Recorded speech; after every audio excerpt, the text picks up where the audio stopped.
한민구 신임 국방장관이 우리 군에 대해 정직하지 않고 기강이 해이하고 작전 태세가 미흡한 군대라는 평가를 언급했습니다. 최경환 경제부총리가 오늘 취임하면서 부동산 금융 규제 완화에 시동을 걸었습니다. 오늘 있었던 주요 뉴스들 정리해 보겠습니다. 황준호 뉴스 취재팀장 나와 있습니다. 어서 오십시오. 네.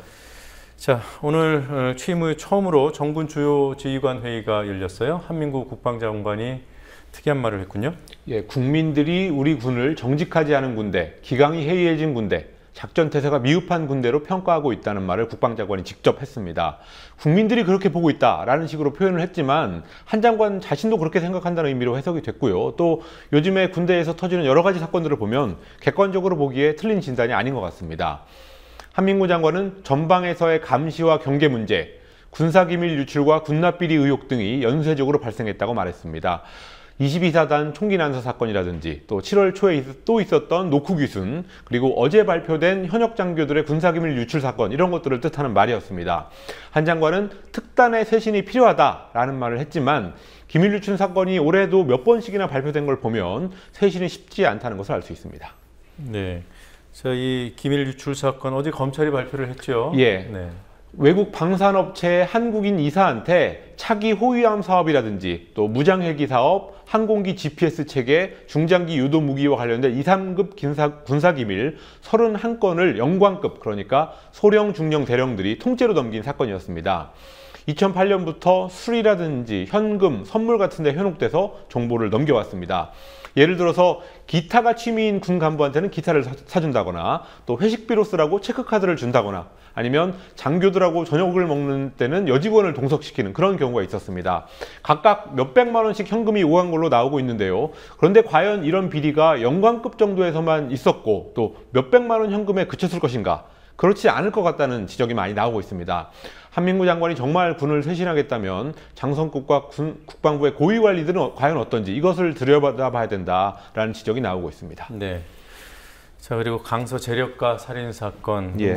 불똥이 어디로 튈지 모르게 돼 있어요. 지금 현직 검사한테 1,780만 원이 건네졌다는 기록이 나왔습니다만 그게 끝이 아니라고 하더군요. 예, 송모 씨의 금전출납부에서 수정액으로 지워진 부분이 있습니다. 거기에 정관계 로비 대상 리스트가 들어있다고 얘기가 되고 있는데 1,700만 원을 받았다는 수원지검의 정모검사를 뛰어넘는 의외의 인물이 있을 수 있다는 관측이 나오고 있습니다.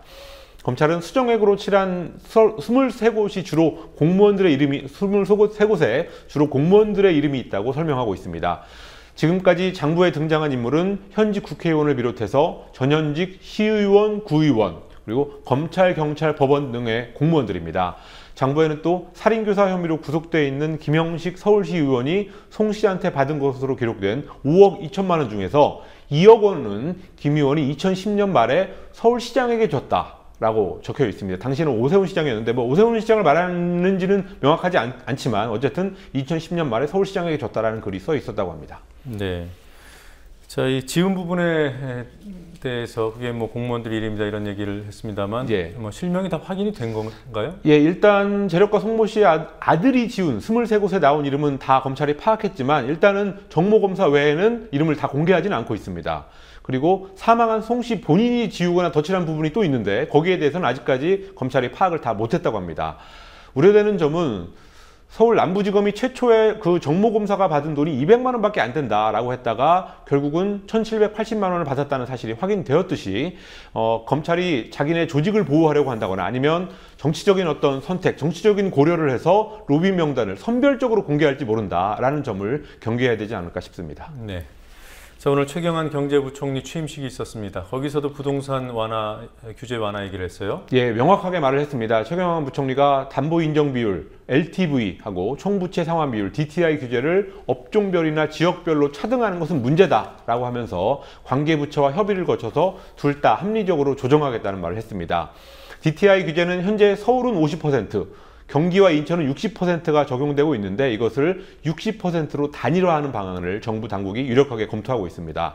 또 LTV 규제는 일괄적으로 70%로 상향 조정하는 쪽으로 지금 가고 있습니다. 최경환 부총리는 DTI와 LTV 규제 완화가 가계부채의 위험성을 오히려 줄일 수 있는 측면이 있다라는 특이한 주장도 했습니다. 아, 줄일 수 있다고 했어요? 예.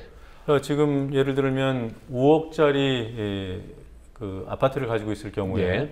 종전에 서울의 아파트 5억짜리면은 2억 5천만 원을 대출로 빌릴 수 있었죠. 예, 그렇습니다. 그런데 이게 LTV가 70%로 상향 조정이 되면 3억 5천까지 빌릴 수 있어요. 예, 그렇습니다. 그런데 부채가 어떻게 줄 수 있죠? 예, 정부산하연구소인 한국개발연구원 KDI도 이미 그 LTV를 만약에 10% 올린다면 주택 가격은 0.7%밖에 안 오르지만 GDP 대비 가계대출 비율은 2%포인트 정도 늘어난다. 이런 분석 결과를 내놓은 바가 있습니다. 그런데 경제부총리가 그거와는 정반대의 말을 오늘 한 겁니다.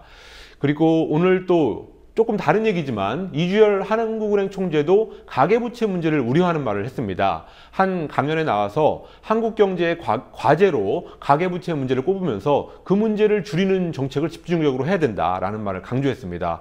최경환 경제팀의 부동산 금융규제 완화 정책에 대한 우려를 한은 총재가 우회적으로 나타냈다라고 해석되고 있습니다. 이런 우려에도 불구하고 정부의 부동산 금융규제 완화의 행보는 빨라지고 있습니다. 네, 최경환 부총리가 부채가 준다는 얘기는 안 했습니다. 네. 위험성이 준다고 했습니다만 글쎄요, 돌려막기가 아닌 이상 이게 줄어들 수 있는 측면이 어느 부분에 있는 건지 잘 모르겠군요. 자, 그리고 종합유선 방송사업자 중에 CNM이라고 있죠. 예. 이곳에서 이른바 슈퍼 갑질을 했다 이런 비판이 나오고 있던데요. 예, 새정치민주연합의 을을 지키는 위원회, 을지로위원회가 오늘 국회 기자회견에서 지적한 내용입니다. CNM이 단가 후려치기, 또 일방적인 수수료 삭감, 노동 탄압 이런 것들을 협력업체를 대상으로 그동안 해왔다는 내용입니다. 또 CNM은 독점 계약을 맺은 협력업체들을 그 사람들하고 일을 해야 되는데 독점 계약을 했으니까 근데 그걸 무시하고 방문 판매 업체들하고 계약을 따로 맺어서 가입자를 늘리는 그런 불공정 행위를 저지르고 있다고 비판했습니다.